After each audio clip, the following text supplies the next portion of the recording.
ভাষা সন্ত্রাসের বিরুদ্ধে কোমর বেঁধে ময়দানে তৃণমূল। শুরু হয়েছে ভাষা আন্দোলন। এই আবহেই বাংলা ভাষাকে বাংলাদেশি ভাষা উল্লেখ করে দিল্লি পুলিশের চিঠি। অন্যদিকে দিল্লি পুলিশের পাশে দাঁড়িয়ে বাংলা ভাষার অস্তিত্ব নিয়েই প্রশ্ন বিজেপি আইটি সেলের প্রধান অমিত মালব্যের। উনি আসলে বলতে চেয়েছেন যে পশ্চিমবঙ্গের ভাষা এবং বাংলাদেশের বাংলা দুটো আলাদা। উনি সিলেটের ভাষার উদাহরণ দিয়েছেন, বলেছেন সিলেটের ভাষার সঙ্গে কলকাতার ভাষার কোনো মিল নেই। ঠিকই নেই, কিন্তু সিলেটের ভাষার সঙ্গে চট্টগ্রামেরও ভাষার কোনো মিল নেই। চট্টগ্রামের ভাষার সঙ্গে ফরিদপুরের বাংলার কোনো মিল নেই। ফরিদপুরের বাংলার সঙ্গে বরিশালের বাংলার কোনো মিল নেই। বরিশালের বাংলার সঙ্গে আবার ঢাকার ভাষার কোনো মিল নেই। আবার ওল্ড ঢাকায় একটা আলাদা ডায়ালেক্ট ব্যবহার করা হয়। এগুলো সবই হচ্ছে উপভাষা এবং এদের প্রত্যেকের মাথা হচ্ছে বাংলা।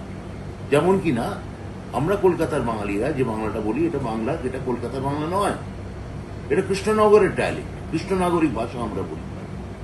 ঠিক একইভাবে কৃষ্ণনগরের যে বাংলা তার থেকে আবার পুরুলিয়ার বাংলা আলাদা, পুরুলিয়ার বাংলা থেকে আবার বর্ধমানের বাংলা আলাদা, বর্ধমানের বাংলা থেকে আবার বাঁকুড়ার বাংলা আলাদা। কিন্তু এই বাঁকুড়ার বাংলা বা চট্টগ্রামের বাংলা, সিলেটের বাংলা বা পুরুলিয়ার বাংলা, ঢাকার বাংলা বা কলকাতার বাংলা, এই যে সব অজস্র উপভাষা, এর একটাই মা, তার নাম বাংলা ভাষা। সব প্রেক্ষিতকে কেন্দ্র করে পারদ চড়ছে রাজ্য থেকে দেশের রাজনীতিতে। এই অপমান মেনে নেওয়া যায় না, সাফ বক্তব্য তৃণমূল নেতা কুণাল ঘোষের। তো বিজেপির যারা বাংলাভাষী নেতা তারা কি ভাষায় কথা বলেন, বাংলাদেশি ভাষায় না বাংলা ভাষা? তারা যদি বাংলা মায়ের সন্তান হন, তাদের মাতৃভূমি যদি বাংলা হয়, তাদের মাতৃভাষা যদি বাংলা হয়, তাহলে দয়া করে বিজেপির এই নেতাকর্মী সমর্থকরাও প্রতিবাদ করুন। ভাষার অপমান সহ্য করছেন বিজেপিতে আছেন বলে, মানুষ ক্ষমা করবে না, বাংলার মানুষ ক্ষমা করবে না। পাল্টা আসরে বিজেপি। তৃণমূলের বাঙালি প্রীতি নিয়ে প্রশ্ন বিজেপি বিধায়ক অগ্নিমিত্রা বলেন। মমতা ব্যানার্জি বাংলা ভাষাকে ক্লাসিক্যাল ল্যাঙ্গুয়েজ স্টেটাস দেওয়া আপনি করতে পারেননি কেন? সেটা আমাদের সরকার, কেন্দ্র সরকার, নরেন্দ্র মোদীজির সরকার সেটা করলেন, আপনি করতে পারলেন।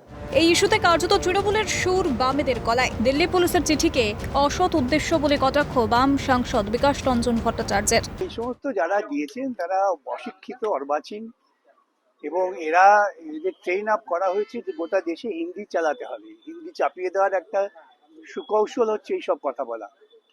বাংলা ভাষা, আমি ইতিমধ্যে পার্লামেন্টে বলেছি, যে ভাষা ভারতবর্ষকে বন্দে মাতরম দিয়েছে, যে বন্দে মাতরম ছাড়া ওদের কোনো আওয়াজ আসে না, দেশে জাতীয় সঙ্গীত, জনগণ মন অধিনায়ক দিয়েছে, সেই ভাষাকে যদি কেউ বাংলাদেশি ভাষা বলে তবে তার পেছনে একটা খুব উদ্দেশ্য আছে। তৃণমূল পরিযায়ী শ্রমিকদের জীবন যৌবনকে অনিশ্চিত করে দিচ্ছে। তৃণমূলের বাঙালি অস্মিতা ইস্যুকে ঠিক এইভাবেই কটাক্ষ করেন বিজেপির রাজ্য সভাপতি শ্রমিক ভট্টাচার্য। বাংলা এবং বাঙালি সর্বনাশ তৃণমূল কংগ্রেস করে চলেছে। এখন যেটা করছে সেটা হচ্ছে লক্ষ লক্ষ পরিযায়ী শ্রমিক এবং ছোট ছোট কাজে যেখানে বাঙালিরা আছেন তাদের জীবন যৌবনকে অনিশ্চিত করে দেবে। বিজেপি ইস্যুতে কটাক্ষ করলেই আন্দোলনের ঝাঁজ তীব্রতর করছে তৃণমূল শিবির। সোমবার রাজ্যসভায় এসআইআর ইস্যু নিয়ে 6টি ও বাংলাদেশি ভাষা নিয়ে 4টি নোটিশ জমা করা হয়েছে। লোকসভায় 2টি এসআইআর ও 2টি বাংলাদেশি ভাষা ইস্যুতে মুলতুবি প্রস্তাব জমা দেন তৃণমূলের সাংসদরা।